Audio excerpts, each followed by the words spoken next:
আসসালামু আলাইকুম। এটিএন বাংলা সংবাদে সবাইকে স্বাগত জানাচ্ছি। তামান্না মৌ। শুরুতেই বিআরবি কেবলস সংবাদ শিরোনাম। আমিনবাজারে তুরাগ নদীতে নৌকাডুবির ঘটনায় 4 শিশুসহ 5 জনের লাশ উদ্ধার, নিখোঁজ 2 জন।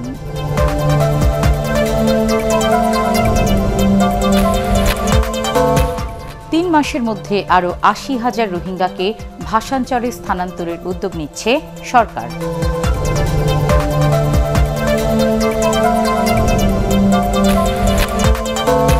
করোনায় একদিনে 20 জনের মৃত্যু। ঢাকায় এসেছে অক্সফোর্ড অ্যাস্ট্রাজেনেকার 10 লাখ ডোজ টিকা।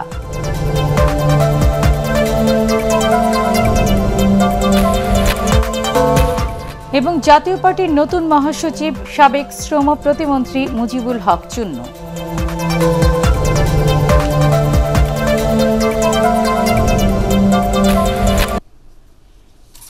শুনছিলেন বিআরবি কেবলস সংবাদ শিরোনাম।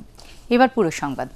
ঢাকার আমিনবাজারে তুরাগ নদীতে নৌকাডুবির ঘটনায় 4 শিশুসহ 5 জনের লাশ উদ্ধার করা হয়েছে। এখনও নিখোঁজ রয়েছেন কমপক্ষে 2 জন। আগামীকাল সকালে আবার শুরু হবে উদ্ধার অভিযান। দেখুন মনির হোসেন তপুর রিপোর্ট।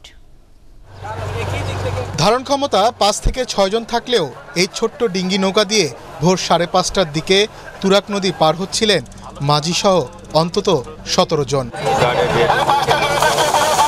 আমিনবাজার থেকে গাবতলীর কয়লাঘাটের মাঝামাঝি অবস্থানে আসার পর বালখেটের ধাক্কায় ডুবে যায় যাত্রীবাহী নৌকাটি। তাৎক্ষণিক সাঁতরিয়ে পাড়ে ওঠে 10 জন। প্রতিদিনের মতো কাজের জন্য নদী পার হচ্ছিল দিনমজুর শফিকুল ও মনিরের পরিবার। তাদের 9 জনের মধ্যে 5 জনই ডুবে যায়। যখন নৌকা টাক্কর লাগছে তখন তো ফিরছি ফুলা মানে সাঁতার জানে না, ডুবে তলে মাটির সাথে মিশে গেছে। তো এগুলো আর কিভাবে বাঁচে? স্টিল পেটে তলে বসে তলে পেটে ডুবে যাচ্ছে। আমি দেয়া লাভ মারছি, লাভ দিয়া হাত তুলে আসি। আমার ভাই, আমার বোন, খালা ঘরের ভাই। হাজরা আমি ছিলে শুনে নাই, তারা বুট এনে লাগাইছে পরে চিমুরা নিয়েছি, বুট নিয়ে ঠাসকা হইয়া নৌকার মাঝে গেছে ডুবাইয়া। খবর পেয়ে 3 ঘন্টা পর ফায়ার সার্ভিসের ডুবুরি দল উদ্ধার অভিযান চালায়। পরে যোগ দেয় বাংলাদেশ নেভি ও কোস্টগার্ডের প্রশিক্ষিত ডুবুরিরা। নৌকার আয়তন অনুযায়ী আসলে এত 18 জন জনবল আসলে ওই নৌকাতে বসতে পারার কথা না। একটা খালি বলগেট যেটা আশুলিয়ার থেকে সদরঘাটের দিকে যাচ্ছিল, সেই বালগেটের ধাক্কায় ওই যাত্রীবাহী যে ট্রলারটা আছে ডুবে যায়। ঘন কুয়াশার কারণে বালখেটকে চিহ্নিত করা সম্ভব হয়নি বলে জানিয়েছে নৌ পুলিশ। কুয়াশার কারণে ট্রলারটা বালখেট থেকে দেখতে পায় নাই, মূলত ঘটেছে কুয়াশার কারণে। এটা মার্ডার কেস অবশ্যই হবে, মার্ডার কেস হবে এবং আমরা ওই ঘাতক বালখেট থেকে আমরা খুঁজে বের করবো এবং আইনগত ব্যবস্থা নেব। আলোর স্বল্পতা ও নদীর স্রোত বেশি থাকায় শনিবার সন্ধ্যার পর উদ্ধার অভিযান স্থগিত করেছে fire service. Monir Hossain Tapu, ATN Bangla, Dhaka. আগামী 3 মাসের মধ্যে আরও 80,000 রোহিঙ্গাকে ভাষাঞ্চলে স্থানান্তরের উদ্যোগ নিচ্ছে সরকার। তাদের মানবিক সহায়তা দিতে দুর্যোগ ব্যবস্থাপনা ও ত্রাণ মন্ত্রণালয়ের সাথে সমঝোতা স্মারক সই করেছে জাতিসংঘ। আদ্দিন সজীবের রিপোর্ট। কক্সবাজারের শরণার্থী শিবির থেকে নোয়াখালীর ভাষাঞ্চলে রোহিঙ্গাদের স্থানান্তর শুরু হয় গত বছরের ডিসেম্বরে। এ পর্যন্ত প্রায় 19,000 রোহিঙ্গাকে সেখানে সরিয়ে নেওয়া হয়েছে। 1,80,000 রোহিঙ্গাকে ভাষাঞ্চলে স্থানান্তরের লক্ষ্য থাকলেও সরকার এখন চাইছে 1 লাখ রোহিঙ্গাকে সেখানে নিতে। After the signing of this ceremony, if the union representatives takes the responsibility of humanitarian support, it will be very much easy and it will be very, very good for the people of the Rohingya people in Bhasanchar. 3,000 কোটি টাকা ব্যয়ে আধুনিক সুবিধায় রোহিঙ্গাদের ভাষাঞ্চলে বসবাসের উপযোগী করে গড়ে তোলা হয়েছে। সেখানেই বাস্তুচ্যুত শরণার্থীদের মানবিক সহায়তা অব্যাহত রাখতে দুর্যোগ ব্যবস্থাপনা ও ত্রাণ মন্ত্রণালয়ের সাথে UNHCR এর সাথে সমঝোতা চুক্তি সই হয় সচিবালয়ে। We try to focus on that type of work which makes the conditions, as you mentioned, conducive for future return of the Rohingya to Rakhine. We do our part in the sense that we help to re-establish services, re-establish settlements, village by village, but it is not only that it will count for return. For return we need political action. দেরিতে হলেও জাতিসংঘের এ সহযোগিতায় রোহিঙ্গাদের খাদ্য পুষ্টি, চিকিৎসা সহ জীবনমান উন্নয়নে গুরুত্বপূর্ণ ভূমিকা রাখবে বলে মনে করছে সরকার। আদ্দিন সজীব, এটিএন বাংলা, ঢাকা। করোনা ভাইরাসে দেশে আরও 20 জনের মৃত্যু হয়েছে, তাদের মধ্যে পুরুষ 12 জন ও নারী 8 জন। এ নিয়ে মোট শনাক্ত হওয়া করোনা রোগীর সংখ্যা 15,61,878 জন। শনাক্তের হার 2.45%। স্বাস্থ্য অধিদপ্তরের সংবাদ বিজ্ঞপ্তিতে এসব তথ্য জানানো হয়। এ নিয়ে মৃতের সংখ্যা বেড়ে দাঁড়ালো 27,674 জনে। সবশেষ 24 ঘন্টায় 16,925টি নমুনা পরীক্ষায় 415 জনের শরীরে করোনা শনাক্ত হয়েছে। মৃতদের মধ্যে ঢাকা বিভাগে সর্বোচ্চ 9 জন মারা গেছেন।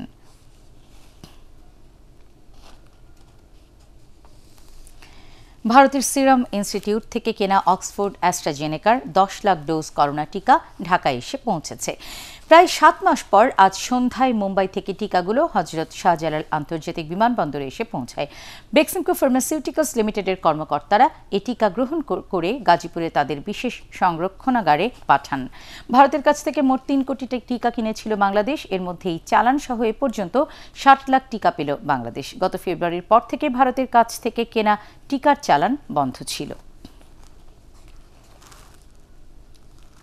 আগামী জানুয়ারির মধ্যে দেশের প্রায় 50% মানুষকে টিকা দেওয়া হবে বলে জানিয়েছেন স্বাস্থ্যমন্ত্রী জাহিদ মালেক স্বপন। তিনি আরও জানান, শিগগিরই 12 থেকে 17 বছর বয়সীদের টিকা দেওয়া শুরু হবে। মানিকগঞ্জে বিভিন্ন দুর্গাপূজার মণ্ডপের প্রতিনিধিদের সাথে শুভেচ্ছা বিনিময় শেষে তিনি এসব কথা বলেন।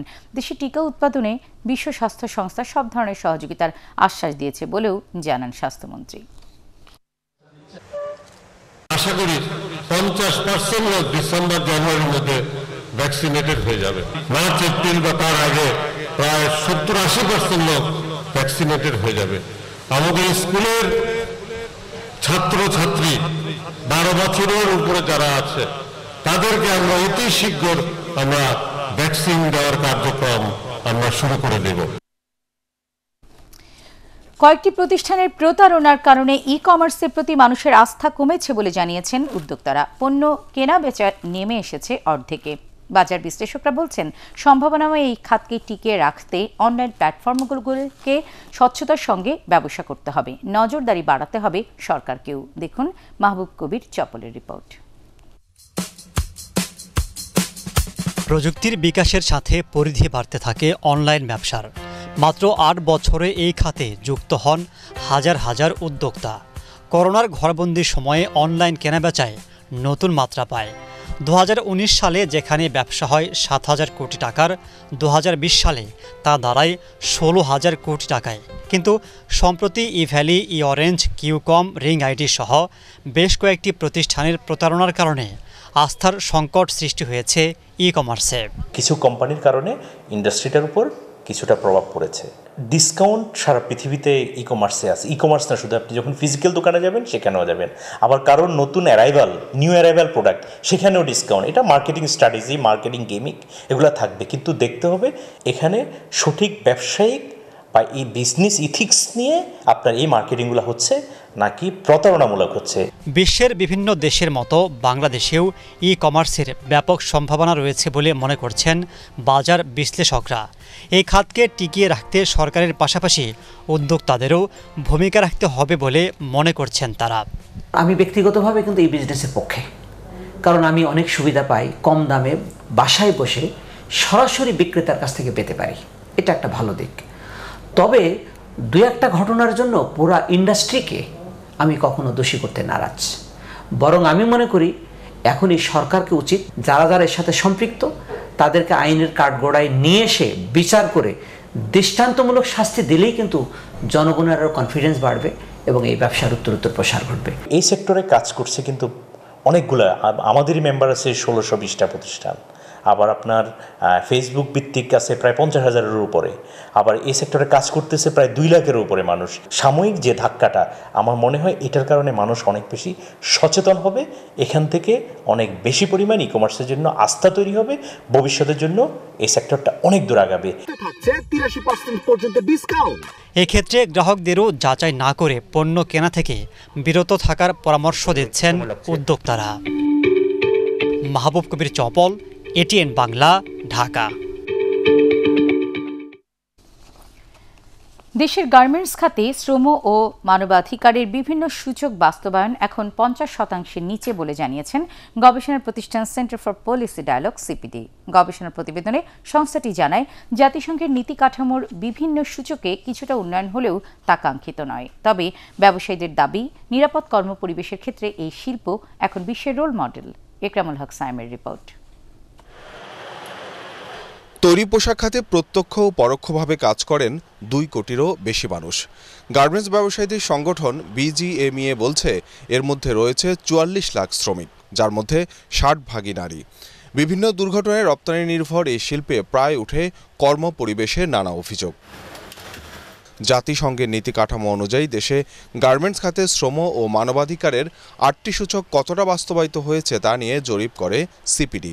ছোট, মাঝারি ও বড় কারখানায় জরিপ চালিয়ে সংস্থাটি বলছে, চট্টগ্রাম ও নারায়ণগঞ্জের চেয়ে কর্মপরিবেশ ভালো ঢাকা ও গাজীপুরের গার্মেন্টসগুলোতে, যদিও 8টি সূচকের কোনোটিতেই সন্তোষজনক অবস্থানে নেই। জাতিসংঘেরও কিন্তু শ্রম এবং কর্মপরিবেশ নিয়ে বেশ কিছু ফাউন্ডেশনাল প্রিন্সিপল আছে, যেগুলোরও বাস্তবায়ন আমাদের জন্য প্রয়োজনীয়, এবং সেটা করতে পারলে আমরা যে অন্তর্ভুক্তিমূলক বাংলাদেশ চাই সেদিকেও আমরা অগ্রসর হতে পারব। সিপিডি বলছে, 17% শ্রমিক মৌখিক বা দৈহিক নির্যাতনের শিকার হন।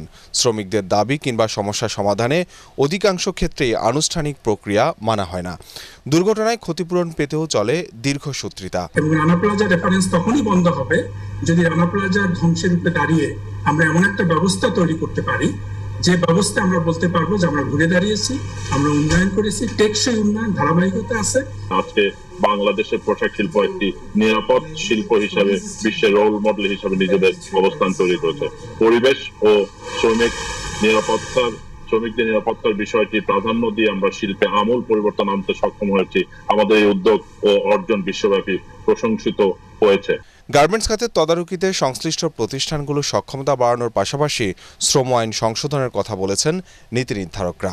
শ্রম মান উন্নয়ন, শ্রমিকের যে অধিকার, তারপরে শ্রমিকের রেসপন্সিবিলিটি, মালিকের রেসপন্সিবিলিটি, এইগুলো যদি এবং আইন, শ্রম আইন বাস্তবায়ন করতে চায়, তাদেরকে সচেতনতা করে তাদের মধ্যে সম্পর্কটা, রিলেশনটা ডেভেলপ করা সবচেয়ে বেশি প্রয়োজন। পোশাক শিল্পে আগের তুলনায় শিশু শ্রমিকের সংখ্যা কমে আসাকে ইতিবাচক বলছে সিপিডি। যেগুলোরও বাস্তবায়ন। ইকরামুল হক সায়েম, এটিএন বাংলা, ঢাকা।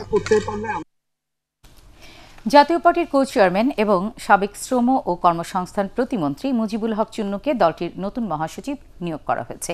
কিশোরগঞ্জ 3 আসনের সংসদ সদস্য চুন্নুকে আজ মহাসচিব হিসেবে নিয়োগ দেন জাপা চেয়ারম্যান গোলাম মোহাম্মদ কাদের। দলের সদ্য প্রয়াত মহাসচিব জিয়াউদ্দিন আহমেদ বাবলুর স্থলাভিষিক্ত হলেন তিনি। করোনা আক্রান্ত হয়ে গত 2 অক্টোবর রাজধানীর একটি হাসপাতালে চিকিৎসাধীন অবস্থায় মারা যান জিয়াউদ্দিন বাবলু। হোসেন মোহাম্মদ এরশাদের হাতে গড়া জাতীয় পার্টিতে 2 বার মহাসচিবের দায়িত্ব পালন করেছেন তিনি। গত 2 বছর ধরে তিনি এ দায়িত্বে ছিলেন। আওয়ামী লীগের সংসদীয় বোর্ড ও স্থানীয় সরকার মনোনয়ন বোর্ডের মুলতবি সভা অনুষ্ঠিত হয়েছে। গণভবনে আয়োজিত সভায় সভাপতিত্ব করেন আওয়ামী লীগ সভাপতি ও প্রধানমন্ত্রী শেখ হাসিনা।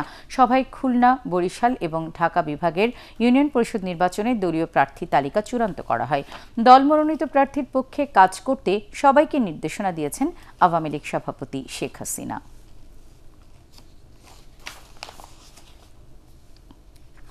স্বতন্ত্র প্রার্থী হিসেবে বিএনপি ইউনিয়ন পরিষদ নির্বাচনে অংশ নিচ্ছে বলে মন্তব্য করেছেন আওয়ামী লীগ সাধারণ সম্পাদক ওবায়দুল কাদের।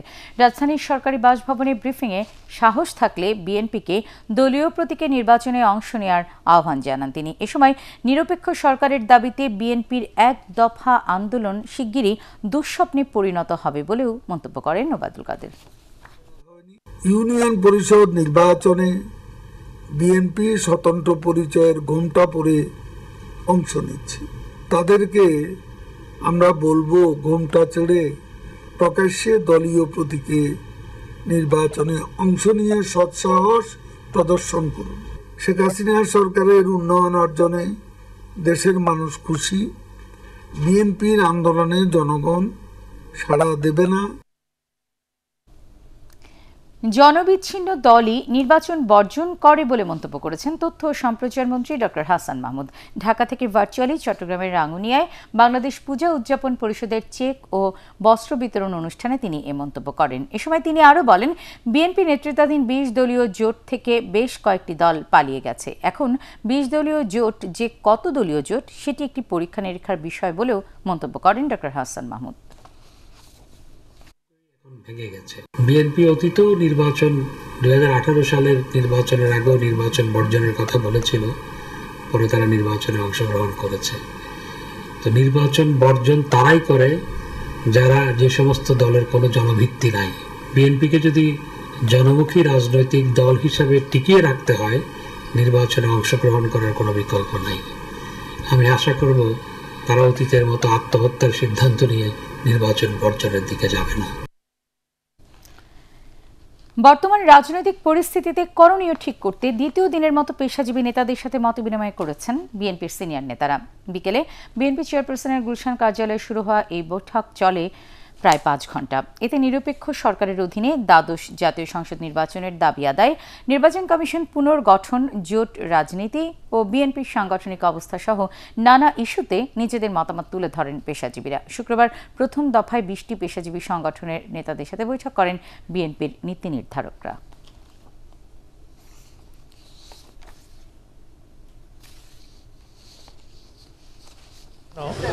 কোনোরকম সহিংসতা তার রূপ না নেয়, যাতে জনগণের পক্ষে সাধারণ জনগণ এতে অংশগ্রহণ করতে ভয় না পায়। সাধারণ মানুষের অংশগ্রহণ যদি না থাকে, শুধু কর্মী বা ক্যাডার দিয়ে তা আন্দোলন হয় না। সাংগঠনিকভাবে কতটা প্রস্তুত, এবং এখন তো আন্দোলন করা অতীতের যে কোনো সময়ের চাইতে অনেক বেশি কঠিন, কাজেই সেই দিকটাও আপনাদেরকে মনে রাখতে হবে। স্বাস্থ্য পরীক্ষার জন্য জার্মানিতে পৌঁছেছেন রাষ্ট্রপতি আব্দুল হামিদ। তাকে বহনকারী কাতার এয়ারওয়েজের ফ্লাইট স্থানীয় সময় দুপুর 1টায় বার্লিন ব্র্যান্ডেনবার্গ বিমানবন্দরে অবতরণ করে। বিমানবন্দরে রাষ্ট্রপতি ও তার সহধর্মিনী রাশিদা খানমকে স্বাগত জানান জার্মানিতে নিযুক্ত বাংলাদেশের রাষ্ট্রদূত মোশাররফ হোসেন ভূঁইয়া। এর আগে ভোরে হজরত শাহজালাল আন্তর্জাতিক বিমানবন্দর থেকে জার্মানির উদ্দেশ্যে রওনা হন আব্দুল হামিদ। মুক্তিযুদ্ধ বিষয়ক মন্ত্রী আকাম মোজাম্মেল হক, কূটনৈতিক কোরের ডিন, মন্ত্রিপরিষদ সচিব ও 3 বাহিনী প্রধান সহ ঊর্ধ্বতন সামরিক বেসামরিক কর্মকর্তারা তাকে বিদায় জানান। স্বাস্থ্য পরীক্ষা শেষে আগামী 22 অক্টোবর জার্মানি থেকে লন্ডন হয়ে রাষ্ট্রপতির দেশে ফেরার কথা রয়েছে।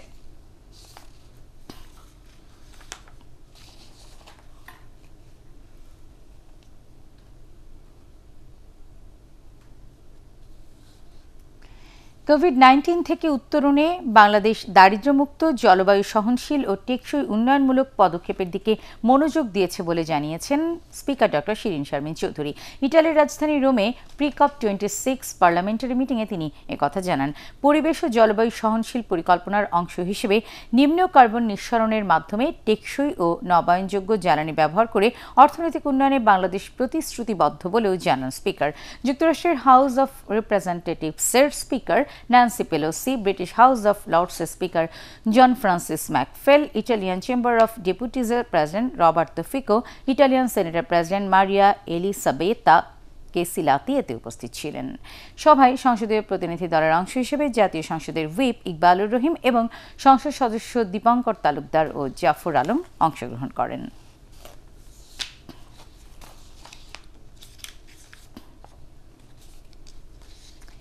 ভুয়া সচিব পরিচয়ে প্রতারণার মাধ্যমে কোটি টাকা হাতিয়ে নিয়েছে আব্দুল কাদের সিন্ডিকেট।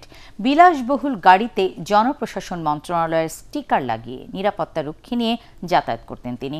কথিত অতিরিক্ত সচিব আব্দুল কাদেরের অবাধ যাতায়াত ছিল সচিবালয়ে। ব্যবহার করতেন 1.5 কোটি টাকা মূল্যের প্রাইজো গাড়ি। জিএম তসলিমের রিপোর্ট। রাজধানীর কাউরান বাজার, গুলশান সহ কয়েকটি স্থানে অফিস খুলে বছরের পর বছর জালিয়াতি করে এই চক্রটি। বিভিন্ন পেশার মানুষকে প্রতারিত করে হাতিয়ে নিয়েছে কোটি কোটি টাকা।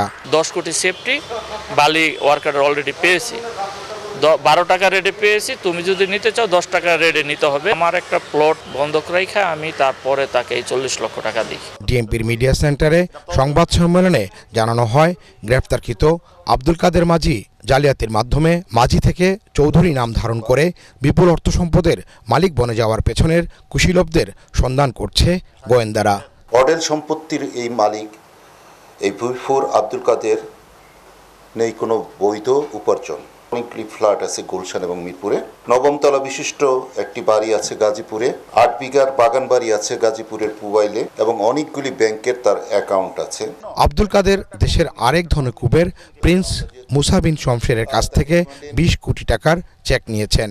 একই সঙ্গে মুসা বিন শমশেরের লিগ্যাল অ্যাডভাইজারও হয়েছেন ভুয়া অতিরিক্ত সচিব আব্দুল কাদের। এই ঘটনায় তার স্ত্রী ও তার 2 সহযোগীকে গ্রেপ্তার করেছে গোয়েন্দারা। 2004 থেকে 2006 সালে একটি বাড়ি একটি খামার প্রকল্পের মাধ্যমে শত শত মানুষের কাছ থেকে সরকারি অনুদানের বাড়ি এবং খামার তৈরি করার নাম করে কোটি কোটি টাকা হাতিয়ে নিয়েছে।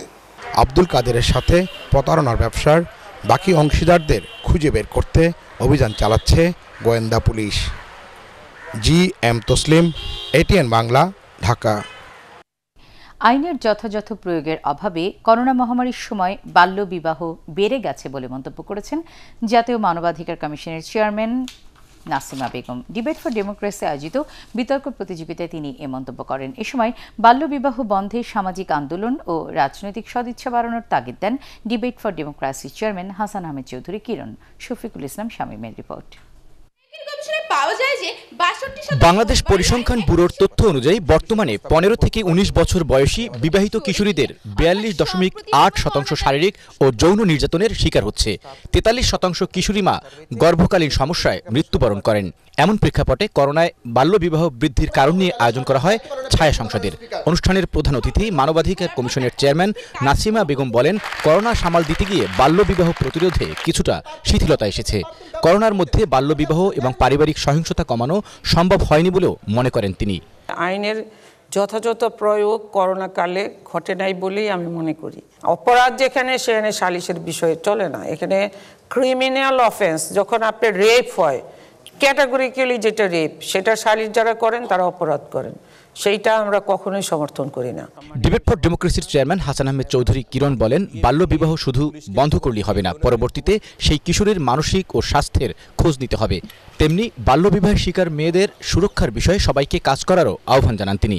যে মেয়েটির বিয়ে হয়ে গিয়েছে সে মেয়েটি কেমন আছে, যে মেয়েটি বিয়ের আসর থেকে বিয়ে ভেঙে পুলিশকে খবর দিয়ে ইউনোকে খবর দিয়ে বিয়েটা ভেঙে দিয়েছে, সেই মেয়েটিকে আসলে কি সামাজিকভাবে ভালো থাকতে পারছে, পরিবার কি তাকে ভালোভাবে রেখেছে নাকি তাকে আবদ্ধ করে রেখেছে, এই সকল বিষয়গুলো কিন্তু আমাদেরকে জানতে হবে। আমাদের যে সামাজিক দুর্নীতি অনিয়ম এগুলিকে বন্ধ করতে হবে, সালিশ নামক বৈঠক নামক এইসব বন্ধ করতে হবে। ধর্ষকের সাথে আমাদের যে বিয়ের যেটা সংস্কৃতি, সেই সংস্কৃতিকে আমাদের বন্ধ করতে হবে। অনুষ্ঠানে বিশেষ অতিথি হিসেবে উপস্থিত ছিলেন ওয়ার্ল্ড ভিশন বাংলাদেশের সিনিয়র ডিরেক্টর চন্দন জেড গমেজ এবং জাতীয় কন্যা শিশু অ্যাডভোকেসি ফোরামের সম্পাদক নাসিমা আক্তার জলি। প্রতিযোগিতায় YWCA উচ্চ মাধ্যমিক বিদ্যালয়কে হারিয়ে world vision Bangladesh child and youth ফোরামের বিতর্কিকরা জয়লাভ করেন। শফিকুল ইসলাম শামীম, ATN বাংলা, ঢাকা। তত্ত্বাবধায়ক সরকার নয়, নিরপেক্ষ লোকদের দিয়ে নির্বাচন কমিশন গঠন করার পক্ষে জাতীয় পার্টি। BNF থেকে জাতীয় পার্টিতে যোগদান উপলক্ষে রাজধানীর বনানীতে জাপা চেয়ারম্যানের কার্যালয়ে আয়োজিত অনুষ্ঠানে বিরোধী দলীয় উপনেতা গোলাম মোহাম্মদ কাদের একথা জানান। এ সময় তিনি আরও বলেন, নির্বাচন কমিশনের ক্ষমতা থাকলেও তা কাজে লাগাতে পারছে না বর্তমান কমিশন। জাতীয় পার্টির চেয়ারম্যান GM কাদেরের ভাষায়, গণতন্ত্রের আড়ালে দেশে একনায়কতন্ত্র চলছে। তবে তত্ত্বাবধায়ক সরকারের জন্য সময় যেমন একটা নিরপেক্ষ এবং অবাধ সুষ্ঠু নিরপেক্ষ নির্বাচনের জন্য যে ধরনের উপযুক্ত মানুষ এবং নিরপেক্ষ মানুষ দরকার, সেই ধরনের মানুষকে দিয়েই একটি নির্বাচন কমিশন গঠন করা হবে। দরকার হলে সমস্ত দলের মতামত নেওয়া, সরকার গঠন করার সময় যেরকম করা হয়েছিল সেরকমভাবেও এটা করা যেতে পারে। একটি আইনের মাধ্যমে যদি একটি নির্বাচন কমিশন গঠন করা যায়, তাহলে সেই নির্বাচন কমিশন সঠিকভাবে নির্বাচন দেওয়ার চেষ্টা করতে পারে।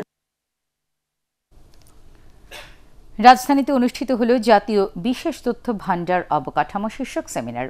স্থানীয় একটি হোটেলে এই সেমিনারের আয়োজন করে বাংলাদেশ জরিপ অধিদপ্তর ও জাইকা বাংলাদেশ। এতে ডিজিটাল বাংলাদেশ গড়ার অংশ হিসেবে NSDI প্রতিষ্ঠার গুরুত্ব তুলে ধরেন প্রধানমন্ত্রীর মুখ্য সচিব ডক্টর আহমদ কায়কাউস। জাপানের রাষ্ট্রদূত ইতো নাওকি, প্রতিরক্ষা মন্ত্রণালয়ের সিনিয়র সচিব ডক্টর আবু হেনা মোস্তফা কামাল এতে অন্যান্যের মধ্যে উপস্থিত ছিলেন।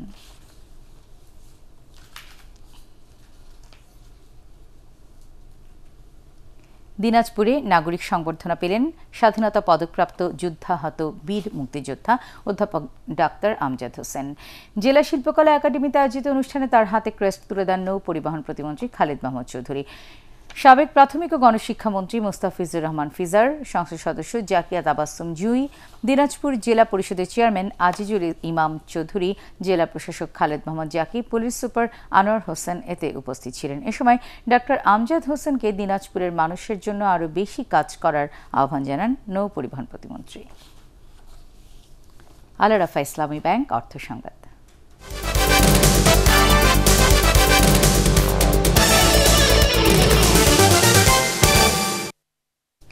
শারদীয় দুর্গাপূজার কেনাকাটায় জমজমাট রাজধানীর শপিং মলগুলো। বিক্রি বাড়ায় খুশি বিক্রেতারা। করোনা ভাইরাসের কারণে গত বছর শপিং মলগুলো ছিল অনেকটাই নিষ্প্রাণ। ঐশী গোস্বামী প্রমাণ রিপোর্ট। দুর্গাপূজাকে কেন্দ্র করে নগরীর শপিং মলগুলো ফিরে পেয়েছে চিরচেনা সেই রূপ। বেড়েছে ক্রেতার আনাগোনা। বাহারি পোশাকের পসরা সাজিয়ে বসেছেন দোকানিরা। পছন্দের পোশাক কিনতে ক্রেতারা ছুটছেন বিভিন্ন শপিং মলে। অ্যাকচুয়ালি আমাদের সবার শপিং শেষ, বাবুর শপিংটা বাদ আছে, তো ওর জন্য কিনতে আসা। এই পাঞ্জাবি কিনবো, শার্ট কিনবো, আর ওর জন্য টি শার্ট কিনবো ছোট। শাড়ি কিনেছি আর স্লিপার, মানে যা যা লাগে আর কি শাড়ির সাথে। আর তারপর সবার জন্য বাড়ির ছোট বাচ্চাদের জন্য যা যা লাগে আর কি, সাথে কিছু কসমেটিক্স। হ্যাঁ, 2-3 দিন যাবত চলছে। দেখা যায় যে কুর্তিটা এখানে কালেকশন খুব ভালো। বিক্রেতারা বলছেন বরাবরের মতো এবারও ঐতিহ্যবাহী পোশাকের চাহিদা বেশি। বিভিন্ন রং আর ডিজাইনের বৈচিত্র্যময় পোশাকের প্রতিও ক্রেতাদের আগ্রহ রয়েছে। বিক্রি বেড়েছে, তাই খুশি বিক্রেতারা। পূজার বেচাকেনা ভালো চলতেছে, মোটামুটি ভালোই বেচাকেনা। শাড়ি মোটামুটি ভালো চলতেছে, যে আইটেমগুলো চলতেছে, কাতানগুলো ভালো চলতেছে এখন বর্তমানে। ঐতিহ্যবাহী যে ড্রেসগুলো বেশি আনা হয়, সেক্ষেত্রে এখন তো পূজার একটা ড্রেসগুলো আমাদের বেশি চাহিদা। পূজার আগে নিজেদের এবং পরিবারের জন্য সাধ্যের মধ্যে পোশাক কিনতে পেরে খুশি ক্রেতারা। পোশাকের মান ও দাম নিয়ে সন্তুষ্ট তারা। দাম কেমন?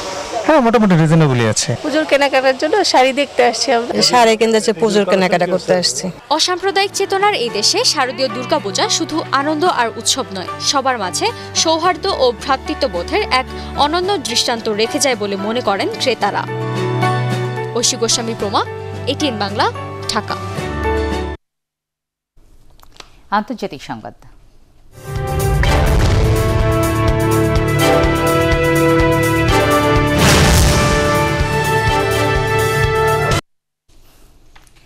তাইওয়ানকে চীনের সাথে একত্রিতকরণের ঘোষণা দিয়েছেন চীনা প্রেসিডেন্ট শি জিনপিং। তিনি বলেন, অবশ্যই দুই ভূখণ্ড একদিন এক দেশে রূপান্তরিত হবে।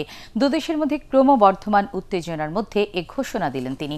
শান্তিপূর্ণভাবে এর সমাধান আশা করলেও ভবিষ্যতে শক্তি প্রয়োগেরও ইঙ্গিত দেন শি জিনপিং। তার বক্তব্যের জবাবে তাইওয়ান জানিয়েছে, জনগণই তাদের ভবিষ্যৎ নির্ধারণ করবে। তাইওয়ান নিজেকে স্বাধীন এবং সার্বভৌম ভাবলেও একে মূল ভূখণ্ড থেকে বিচ্ছিন্ন হওয়া প্রদেশ দাবি করে চীন। সম্প্রতি দ্বীপ রাষ্ট্রটির আকাশে যুদ্ধ বিমান পাঠিয়ে সতর্ক করে বেইজিং। এরপরই বাড়তে থাকে উত্তেজনা। এবার পার্টিক্স খেলার খবর।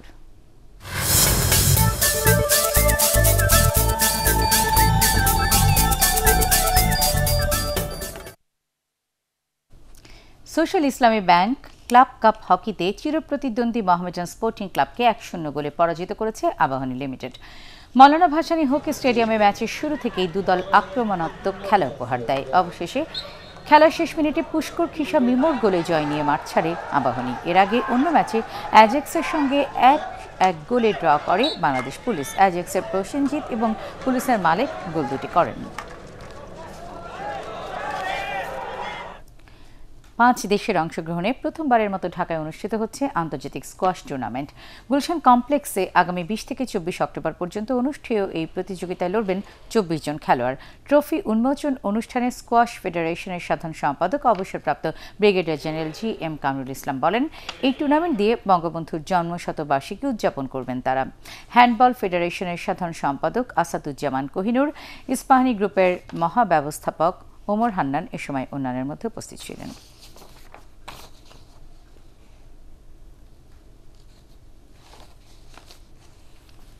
শেষ করার আগে বিআরবি কেবল সংবাদ শিরোনাম আরও একবার।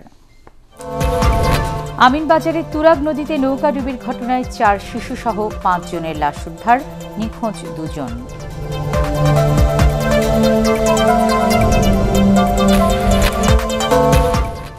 মাসের মধ্যে আরও ৮০,০০০ রোহিঙ্গাকে ভাসানচরে স্থানান্তরের উদ্যোগ নিচ্ছে সরকার।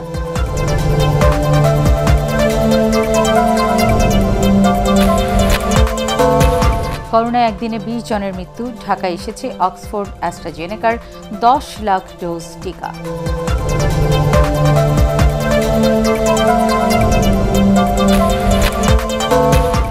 এবং জাতীয় পার্টির নতুন মহাসচিব সাবেক শ্রম প্রতিমন্ত্রী মুজিবুল হক চুন্নু।